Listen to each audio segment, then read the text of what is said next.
Chris, where did the idea come from that a preacher should teach from a Bible in church? I don't know. That's as much as I got, man. I don't know. I don't know who said that. And had you ever wondered that before at all? You never thought about it? I don't know if I ever thought about it. I just sort of, the church that I grew up in, the pastor just always read from the Bible. Like his sermon for that Sunday was, he would just talk about something from the Bible and sort of, interpret it into how you can apply it in your life today. And you just thought that was normal? Well, I mean, yeah, it was normal. And so when I don't use the Bible most of the time, when you first saw that I was not using the Bible, what did you think? I didn't think much of it because by the time I started coming to church, here, I hadn't really been going to church in many, many years. I had gone to a few churches with some other friends prior to coming here, in the year or two before I came here, but never consistently. And I wasn't really a Christian or anything like that. I was kind of just like in the waking up process. But when I started coming here, I was, became a Christian again, really. But I don't know. I didn't really find it too abnormal. Amazing. And so, James, you're a little homegrown Christian. It's true. Like Jesus. I don't know. Sometimes it's yes, sometimes it's what's going on here. It's like it's on and off or something. Where did the idea come from that a preacher should teach from the Bible in church? That's a good question.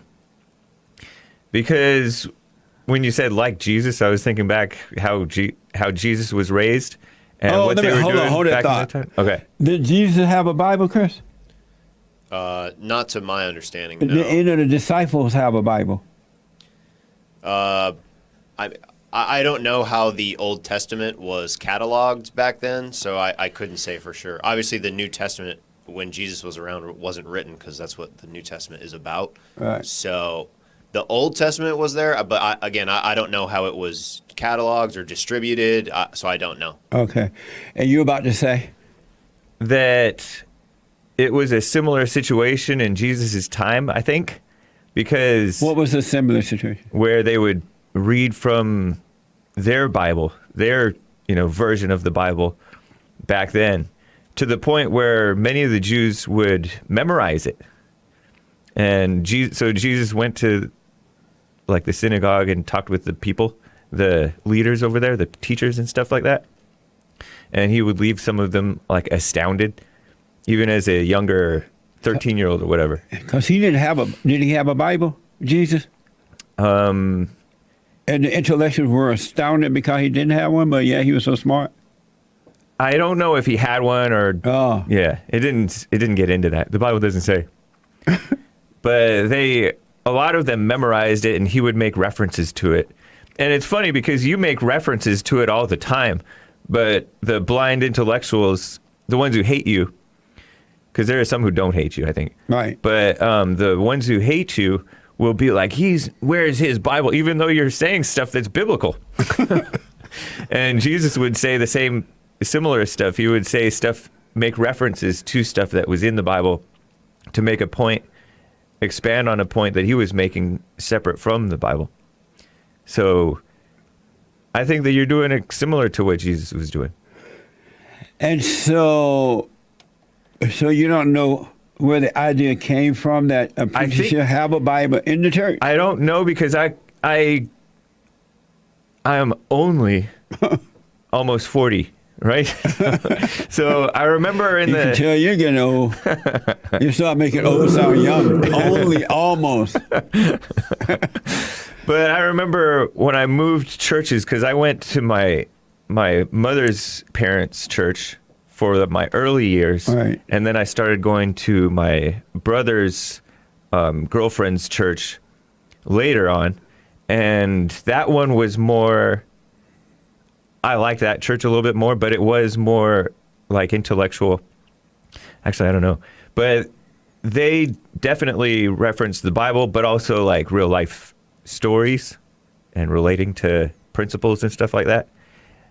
And I found it intellectually stimulating, and people were into loving the Lord your God with all your mind. Like there's a whole book, there's a book called that, right? With all your heart, soul, mind, and strength. So it would say with your mind.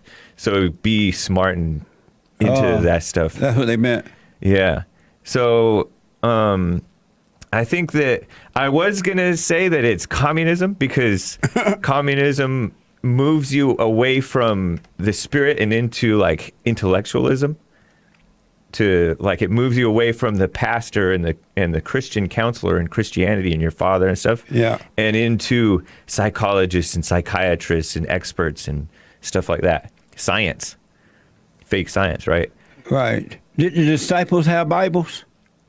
I don't think that they did, but I know that some of them knew the Bible.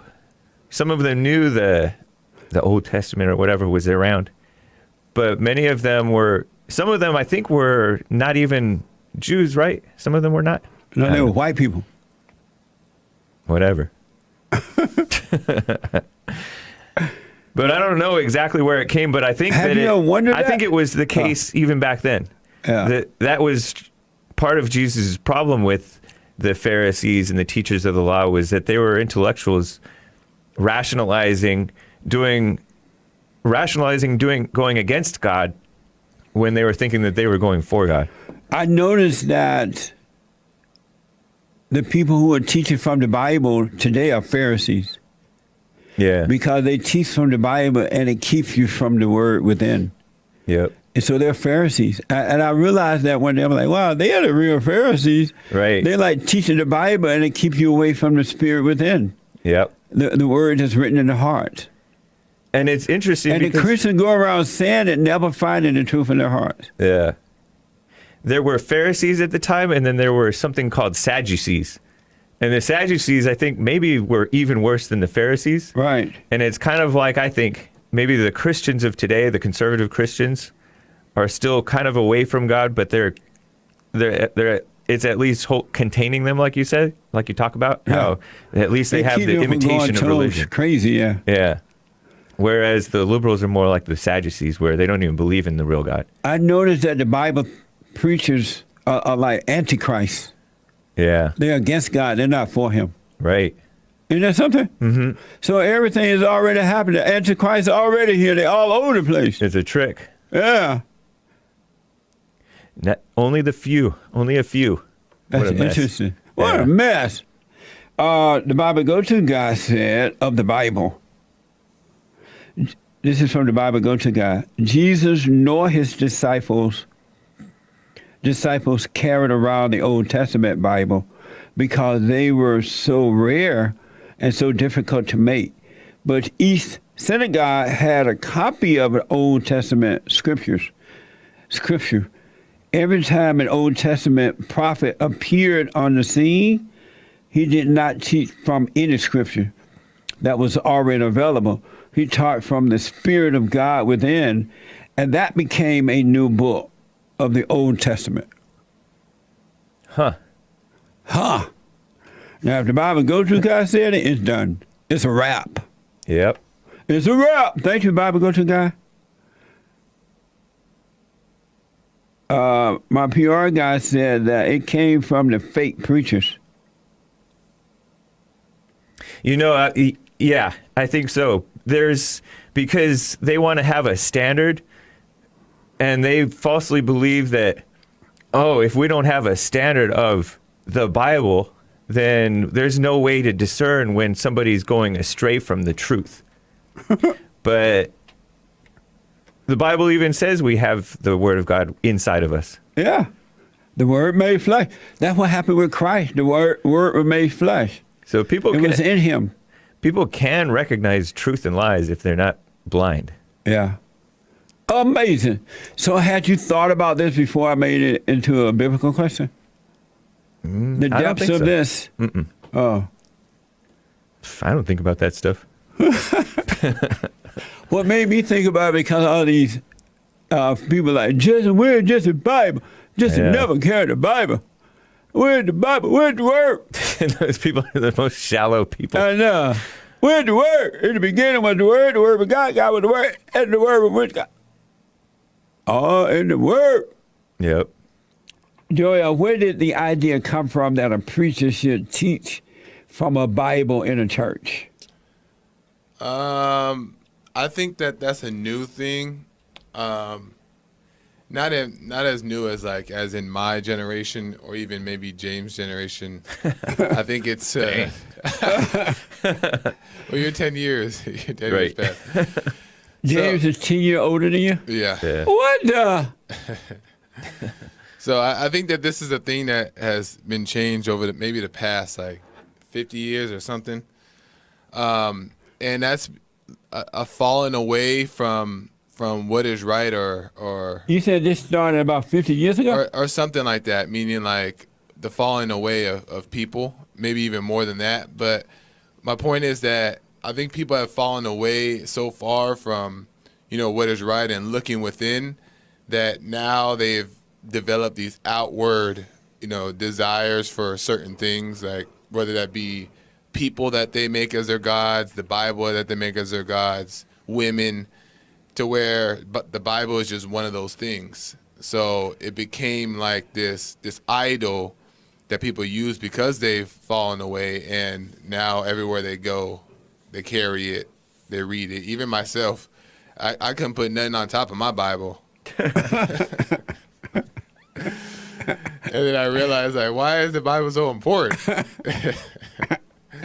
So I just think it's a falling away of people that they start praising the Bible. So now it's like God is with them when they carry it. And you think preaching, this idea started around 50 years ago? I don't know. I'm just thinking around about 50 years must seem really a long time to him. But he called it recent. Well, around He about called 50 what? He called it recent. But I don't think even back then, because I never seen my mom or any of my family members or my grandpa walking around with a Bible or even made emphasis on it. But as of late, my whole entire life, it's always been the Bible this, Bible that. So I think it's just been, 30 years and on. Have you always used the word mom instead of mother? Yeah, I always say mom. You never said my mother? Sometimes. Did you know that the mom thing is new? Because when I was growing up, we used Last to 50 say... years? Yeah. We used to say mother, Right. my mother. But it looked like it's warm and fuzzy when you say mom. Well, It makes mom sound sweet. You guys say daddy, though, right? Daddy, not dad, but daddy. Daddy's warm and fuzzy. What the? I never call my daddy daddy. Why not? Dad. Daddy beta. That's daddy sound more manly than dad. No, says who? Dad sound warm and fuzzy. Let's do a poll. Have you always called your mother mom? Yeah, well, we grew up, everybody called her mom. And then I think that my dad called his mom. And then, but my mom, as I used to call her, but you've kind of trained me to say mother, called her mom mother. Yeah. But she called her dad daddy. Right. She called her mom mother. and When her I was dad growing daddy. up, it was mother and daddy. Daddy sound My like mommy, daddy, though. I know. my Daddy and daddy. That's how it sounds to me. It always sounded childish to say mommy or daddy. I never said that ever. Right. Either of Really? those things. I see it totally the other way. So we've already heard from Joe. He think that it started 50 years ago.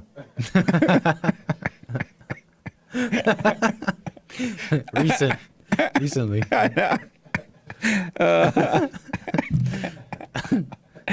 What school did Joel go to? Whatever. He went to some white school, but he was out smoking pot, right?